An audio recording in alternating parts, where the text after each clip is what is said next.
Boom! Joe Rogan comes back at the Spotify employees with the old TKO. So, let's get right into it. If you don't know what's been going on with Joe Rogan, you gotta climb out from under the rock that you've been hiding under. So, Joe Rogan obviously made this, if you're a fan of Joe Rogan. If you're not, I'll give you a quick rundown. Recently made the switch from YouTube to Spotify. Big contract he signed with Spotify. $100 million, people are saying.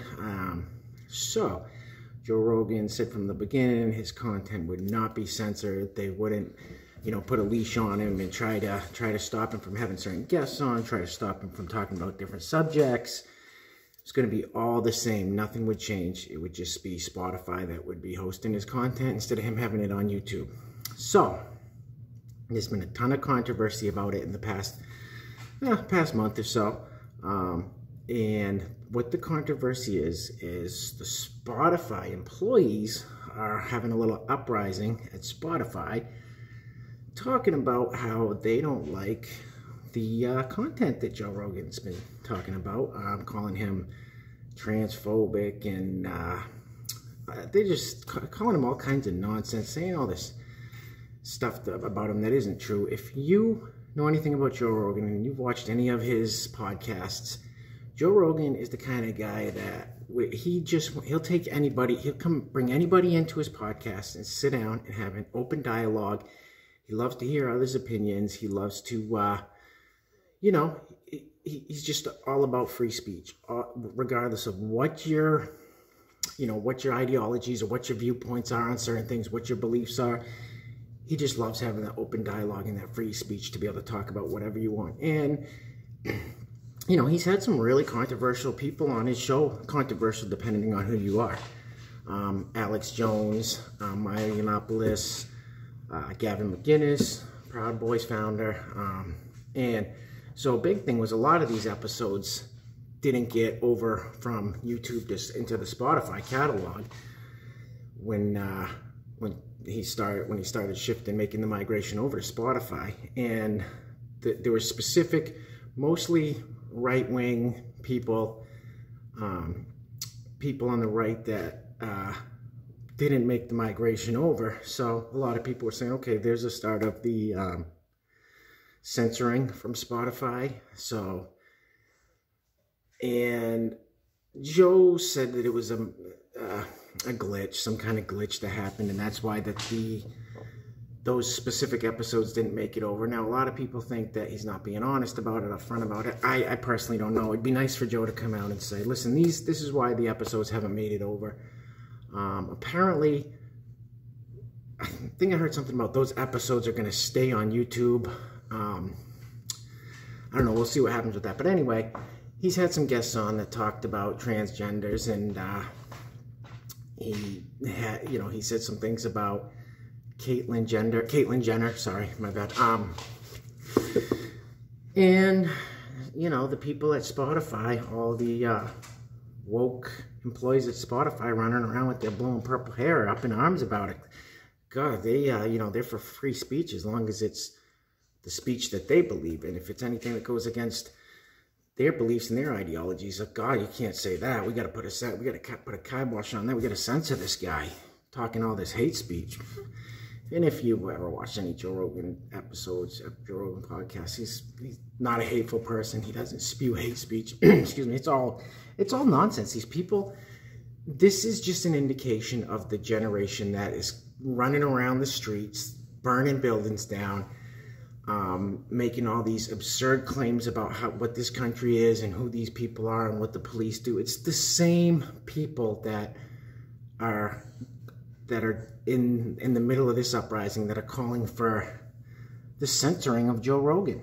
And one thing we got to be very careful of is everyone should be keeping an eye on this. If Joe Rogan gets censored by a bunch of whiny little brats at Spotify, then we all gotta start, wondering how far the censorship on free speech is gonna go.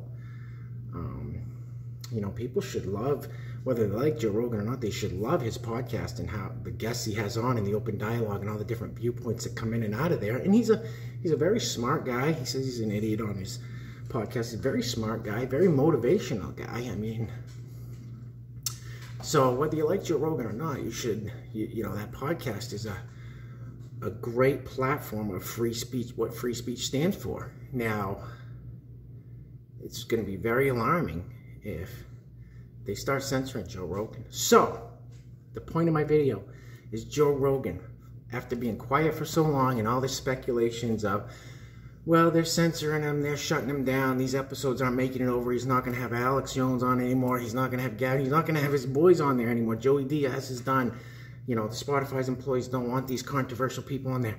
And Joe Rogan's been fairly quiet about it. Recently on, he had Tim Dillon on, and he told Tim Dillon he hasn't heard anything about it. Zero, zilch. Spotify hasn't said a word to him about anything. Well, he had a tweet come out yesterday, and Joe Rogan, came out swinging, and he didn't even say a word. He didn't say a thing in his tweet. He laid the smackdown on these Spotify employees, and I loved it.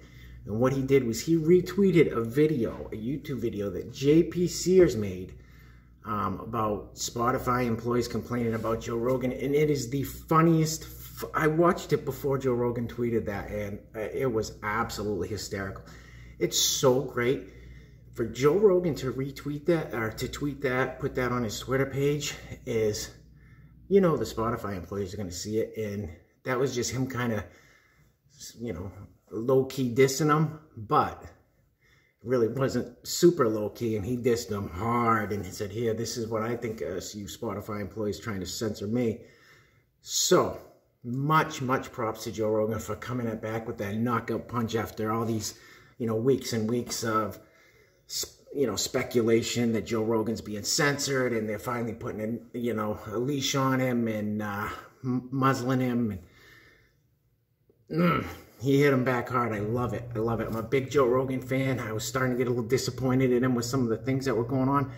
But with that tweet, Joe, man, great job. JP Sears, one of the funniest guys on this earth. If you have not seen any of JP Sears' videos, go to his YouTube page. He's got a lot of subscribers. He's got a lot of views on his videos, and as he should. He absolutely deserves it. The guy's effing hysterical. So check out Joe Rogan's tweet. Check out JP Sears' video. It's the funniest thing. And yeah, so that's it. Great. The perfect way to come back at these people by Joe Rogan without specifically him coming out and dissing them or him coming out and saying anything to him. Perfect. Couldn't have worked out any better. Cards were laid right in front of him perfectly. So I'm going to keep you guys updated on this. I'm just starting out my YouTube channel here, as you can see. So if you wouldn't mind, I would greatly appreciate it. If you subscribed, hit the like button, hit the dislike button. It's okay with me. I'm not going to be mad at you. Hit the share button. Trying to get some more subscribers, and I promise I'm going to keep bringing you guys good content. I got a lot of cool things coming down the pike, so working on getting a little studio built up here. Like I said, I'm just getting started, so any help with subscribers, comments, likes, dislikes, anything, be much appreciated. All right, God bless you guys. I'll talk to you on the next one.